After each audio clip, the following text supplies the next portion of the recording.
This is CBC Winnipeg News.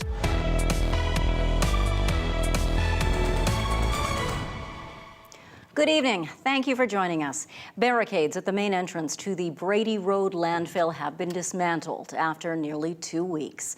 People have been there protesting the Manitoba government's decision against searching for 2 Indigenous women. This morning, Winnipeg police and city crews moved in 4 days after a judge granted an injunction to clear the road. As CBC's Josh Crabb reports, protesters are now planning to move elsewhere. City crews moved in with machines to remove the barricades, the latest in a protest that closed the main entrance into Brady Road landfill. Actually, we weren't really taken by surprise because we've been waiting for them. That's because a judge granted the city a temporary injunction on Friday to end the blockade. On Tuesday morning, 2 Winnipeg police officers, with other officers stationed nearby, enforced the order. It was kept peaceful. The protesters removed things they wanted to keep off of the roadway, and that allowed the city to come in and assist us in removing the material that was still blocking the road.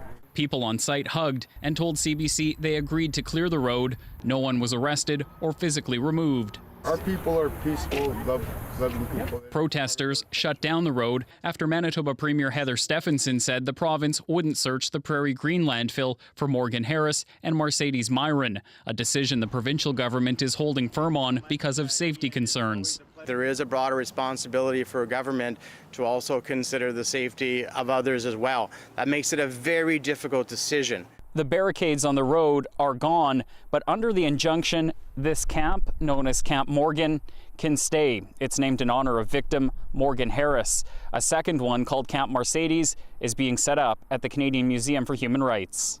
That camp is being named in memory of Mercedes Myron. Family members say the museum has been welcoming. This feather is well traveled with me as a human being. Back at Brady Road, a First Nations leader recognized those who've been pushing for a landfill search. For a very long time, we've been witnessing our loved ones ending up in this dump. Pine Creek First Nation Chief Derek Nepanak, a former Manitoba Grand Chief, showed up with an eagle feather to offer support. It's my right as a leader to recognize those who are stepping up and making great personal sacrifices. Once police left and the first trucks tried coming through, one protester stood in their path. He says it was to give time for supporters to reflect, smudge, and hold a pipe ceremony on a red dress mural. It was painted on the road in recognition of missing and murdered Indigenous women, an image that will stay even with the protest gone. Josh Crabb, CBC News, Winnipeg. We are learning more tonight about the server who was attacked at the Olive Garden in Transcona last month. Today, her Muslim community held a news conference calling on police to investigate the attack as a hate crime. The CBC's Stephanie Cram reports. 6 weeks ago, a Black Muslim woman was attacked while working here at the Olive Garden. The 18-year-old server decided to tell her story through a statement read out by the National Council of Canadian Muslims. I will read from her perspective in the first person. I am a Muslim Winnipegger. I love this community. The woman does not want to be identified. She says on the night of June 8th, she was serving when a man came in and sat at a nearby section. She says she was the only Black Muslim woman wearing a hijab. He stared directly at me for a long time. He left the restaurant, and I continued serving other customers. That's when he came back in. This time he had a knife. My back was turned to him when I was serving other customers. He stabbed me in the neck, the torso, and my arms. 27-year-old Robert Allen Ingram was arrested shortly after. He is charged with aggravated assault and possession of a weapon. The server says she felt targeted. He went straight for me, no one else. I know I could have died. Members of the Muslim community are now questioning the police investigation, saying police did not interview the victim before announcing charges. They now want it re-examined as a potential hate crime. If you told it to any of our community members, they would feel a sense of anxiety, a sense of fear, a sense that, yeah, this was motivated by anti-Muslim hate. Winnipeg police would not comment further on the investigation. Chief Danny Smythe says the charges Ingram faces are severe. There is no evidence that supports, it being motivated by a hate crime. That being said, this is a very serious crime. The Muslim community is shaken by the attack. For mother Humira Jalil, she worries her daughters who wear hijabs could face hate. She could have been easily my daughter. She could have been my sister. It's just so heartbreaking that this is happening in Canada. The server had this to say to her community. Be strong. Be brave. We have been through worse. Stephanie Cram, CBC News, Winnipeg. There were cheers and applause in a Winnipeg courtroom today as a Manitoba judge acquitted 2 First Nations men who the Crown says were wrongly convicted of killing a restaurant worker half a century ago. Justice Glenn Joyelle announced acquittals for Brian Anderson and Alan Woodhouse. In 1974, they were sentenced to life in prison in the death of Ting Fong Chan, who'd been fatally stabbed. Anderson served 13 years before parole. Woodhouse served 16. In June, the federal justice ordered a new trial for the 2 men, citing unspecified new evidence. Today, the Crown asked for acquittals. I just want to enjoy life. Yeah, I want to forget it. I want to leave it behind. Well, I think it's too early to say what I feel. I got to sort of let it soak in for a while, because feelings take a while to soak in. And they don't just happen like that. It'll take a while to. Ask me that question in like 5 years' time. What I saw today from Chief Justice of the King's Bench in Manitoba is what we want to see and hear from a judge who's not afraid to say there has been a wrong done. I recognize that there was racial and systemic discrimination. These innocent men were convicted. Both men have maintained their innocence for decades. An Inuk woman says she was left vulnerable and exploited within days of her release from jail. That's reigniting calls from advocates who say this shows the Manitoba justice system needs an overhaul. CBC's Brittany Greenslade has more. At just 29 years old, Jessica LeBlanc is trying to piece her life back together after spending 11 months in jail, all to be sentenced to just 2 days for resisting arrest. I feel that I'm not alone in how the entire justice system can just turn your life upside down. But it's what happened after her sentencing that she says led to her being exploited. She was released on a Friday night from Headingley Correctional Centre with a bus ticket, but no transition or release plan from the jail. They repeatedly release women to nothing, just out on the street with a bus ticket. While in jail, she was diagnosed with schizophrenia and put on medication. She was released with no health card, no money, no prescription, and nowhere to safely spend the night. It was very concerning. Homeless shelters were full. She spent the next 4 days living on the streets. Within days, she was picked up by a man who took her to a hotel and then an abandoned home. She believes he was trying to traffic her. There would have been an emphasis on sex trade for sure. LeBlanc was a university graduate, working and traveling the world until the pandemic hit and she lost everything. She says the justice system needs to change before another woman ends up hurt or dead. And advocates like Marion Willis agree. The system in the end often forces the most vulnerable women to seek safety in the most dangerous places and with people that are also dangerous. And that's a big part of Jessica's story. That's shameful. Willis says her team has worked with too many people who are left with no plan after they serve time. It leads to many living on the streets, reoffending or becoming targets. She says LeBlanc's case is too similar to many missing and murdered Indigenous women's files. When you really think about Jessica's situation and just how vulnerable she was made when she was released, it's not hard to understand how it is so many women go missing and sometimes meet their demise. The province says Manitoba Corrections does not help inmates find a shelter space, but staff work closely with inmates on their release plans, which include housing options and getting health cards. But LeBlanc says that never happened. Brittany Greenslade, CBC News, Winnipeg. A man is dead and 7 other inmates are in hospital after a large fight broke out at Stony Mountain Institution last night. RCMP say some of the inmates involved were armed with edged weapons. A 33-year-old inmate from Winnipeg was pronounced dead at the scene. RCMP Major Crimes is now leading the investigation. The province is giving another $3.1 million to the Integrated Missing Persons Response Unit. The new money was announced this afternoon in Portage La Prairie. It's in addition to more than $2 million promised in March. Winnipeg Police will oversee the unit, but it will deal with missing people from all over the province. Doug Paulson is the Manitoba First Nations police chief. He thinks this new unit will fill gaps between different police agencies.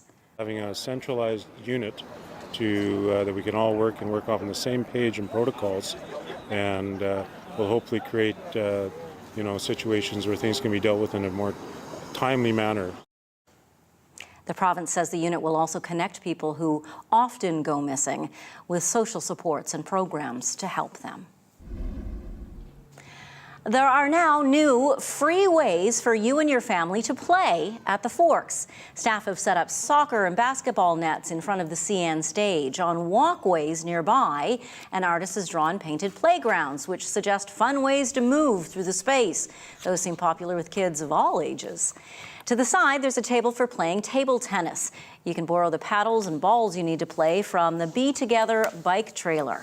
If feedback from this play experiment is positive, the Fork says it will build on the idea next year.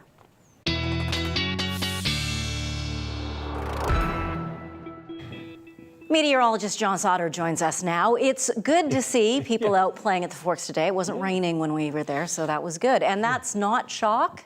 It's paint, so it's not going to wash off if we do get rain. Oh, that's great. Are we going to get rain? Looks like it. To the west of us, we're seeing some rain. We've seen some heavy rain up around Dauphin, Alonza. I'm going to show you the radar in a second, and we'll start with the watches and warnings. All watches right now, no warnings. We had one near Yorkton with a storm that kind of popped up and was severe criteria, but then it kind of dissipated, so that warning ended. That was just in this area.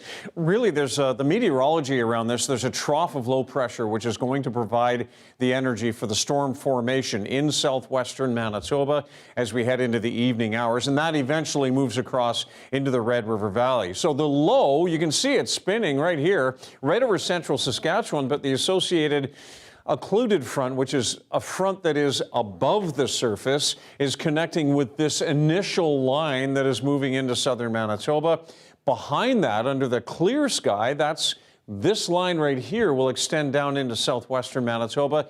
And that's where the focus is. That's where we could see some storms forming again as we head into the evening hours. Now, we're seeing various amounts of heavy rain and some lighter rain. The heaviest rain right up around Alonza right now and heading out over the Lake Manitoba Narrows and then off into the Interlake. But what was lightning earlier in plenty of these storms has really dissipated. So this is a 3-hour loop ending right at 6 o'clock.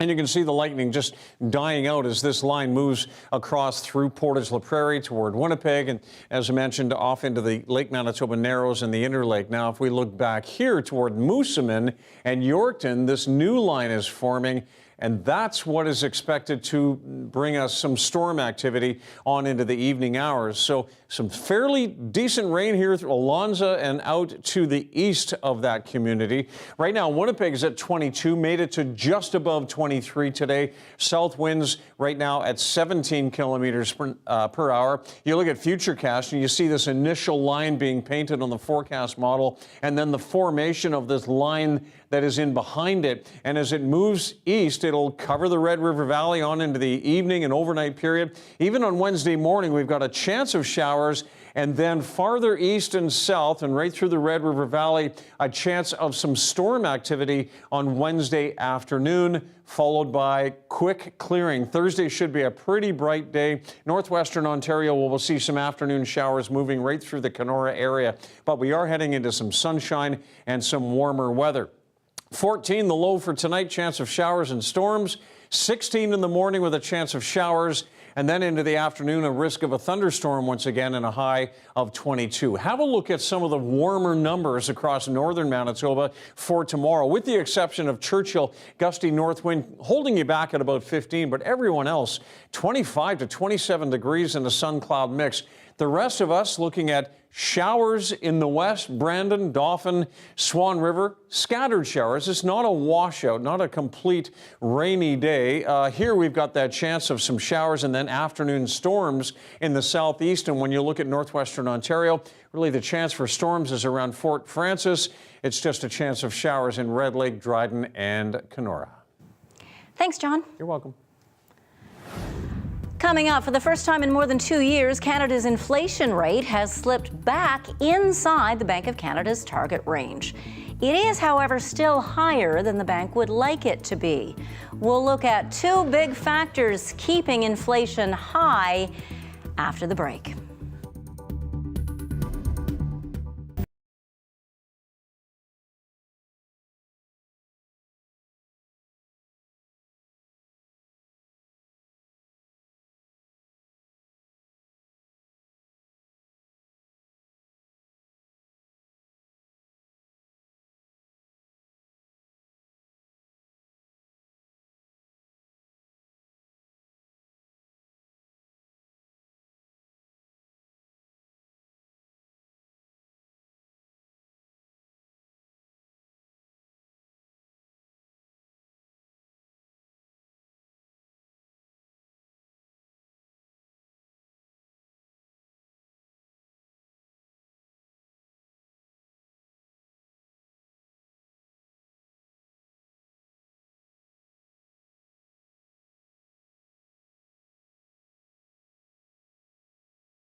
Canada's inflation rate has dipped once again, falling to 2.8% in June. That brings it back inside the Bank of Canada's target range for the first time in more than 2 years.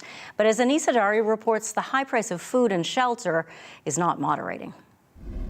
Rent is definitely inflating at these Calgary apartments, despite heavy construction making life noisier for months. I was actually going to ask for lower rent. And then when my next lease renewal came up, they had actually increased it. So I was less than happy about it. Nearly $400 more in monthly rent. Obviously, tenants weren't happy to find out. Is this for real? I actually didn't believe it when I first got it. I had to read it 3 times to make sure that I was processing what I was reading. I actually was in shock. But not everything is getting more expensive. Inflation is actually at its lowest level in 2 years. Part of the drop, promotions have made internet and cell service cheaper, and gasoline 21% cheaper compared to last year. But economists point out there are still big problems. The things that matter the most, unfortunately, like food and shelter costs, rent costs and mortgage interest costs as well, those things are still seeing inflation at extremely elevated levels. Food is up more than 9%, and rent and mortgage costs are seeing big jumps too as the Bank of Canada increases interest rates. That can fight inflation by discouraging consumer spending, but those effects are slow and not finished yet. Moving forward, you really do need slower consumer spending, which we're not seeing yet, in order to see further moderations in inflation print. And it's a bit of a question mark, right, as to, when that's going to happen or if that's going to happen. So they upped your rent by like $400 and it's been like this the whole time? Back in Calgary, Steph Haynes doesn't have a mortgage, but she's feeling those hits. So those are the things I'm worried about. Rental increases, food going up even more, just affordability of life, honestly. It's already a struggle for me, so. At a minimum, her rent is 30% higher for at least another year. Anis Hidari, CBC News, Calgary. A report released today outlines just how tough it is for those earning minimum wage to afford rent. The Canadian Centre for Policy Alternatives calculated the so-called rental wage and compared it to minimum wages across the country. It's widely accepted that paying more than 30% of income for housing is unaffordable. The report looked at 776 neighbourhoods across the country and found only 3 places where people who worked full-time at minimum wage jobs could afford rents. All 3 are in Quebec. The desire for home ownership remains very strong in Canada despite all the rising costs, and that has some people looking at creative ways to get into the market, including moving in with strangers. CBC's Sohrab Sandhu explains. People gather outside of an East Vancouver property for the first stop of what one local realtor is calling a shareable home tour. Prospective buyers are not only visiting homes, they are taking part in what Noam Dolgin describes as a matchmaking process. You date partners, you talk to your friends, your family, and other strangers to see who has similar values, similar timelines, similar goals, and would need complementary housing to partner with. Then once you've seen a pathway for yourself, an eventual partner to work with, you go into the engagement phase. While unaffordability is the main factor in entering into such an agreement, many are also interested in the potential of building community. Connecting in a friendly way would be great. I'm looking for people with kids of similar age. I like living with other people, and I would rather live like that. Looking for somebody who is very community-oriented, right? Somebody who believes that it takes a village to help each other, right? We're supporting each other. However, just like with most relationships, there can be complications as well.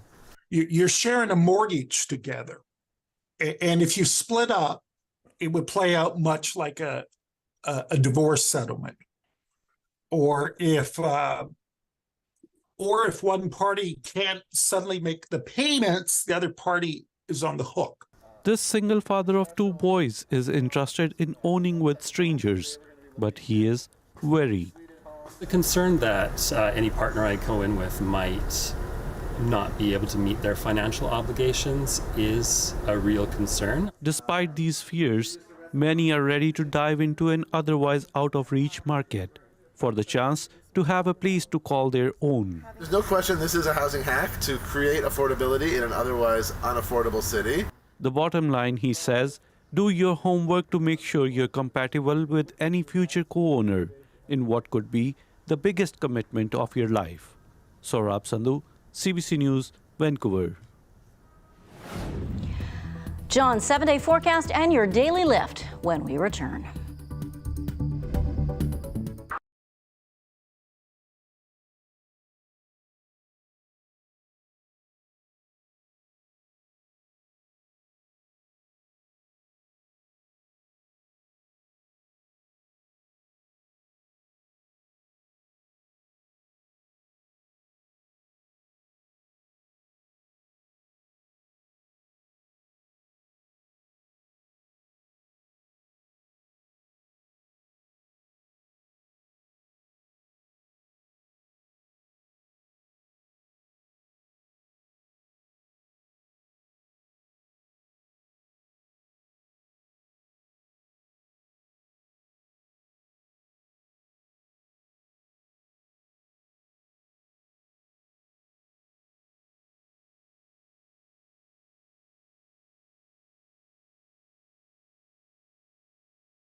A lot to see here. This main area of rain approaching the Red River Valley through the evening. Now we have a new warning right along the Manitoba-Saskatchewan border. This will probably miss St. Lazare, but a severe storm forming, and I'm expecting more of these to form on into the evening hours. Tomorrow, it'll be more in southeastern Manitoba with a chance of a storm late in the day, and then we're back into some sunshine. A chance for a shower Friday evening and Sunday morning, but the heat returns as we head into the weekend and certainly early next week.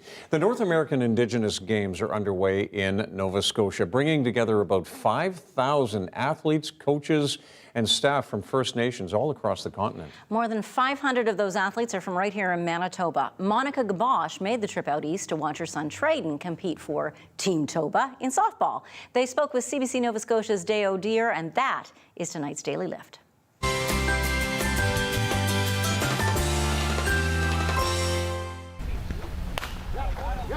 My name is Monica Gabosh. I am from Dauphin, Manitoba. I'm treaty from Skownan First Nation, just a small little reserve in Manitoba. I'm here watching my boy. He's representing U19 softball His name's Trayden Gabosh, and he's my oldest. And you know what? I'm just so proud to be here. My grandpa Dwayne really brought me into the game of softball, and I just continued to play it after that.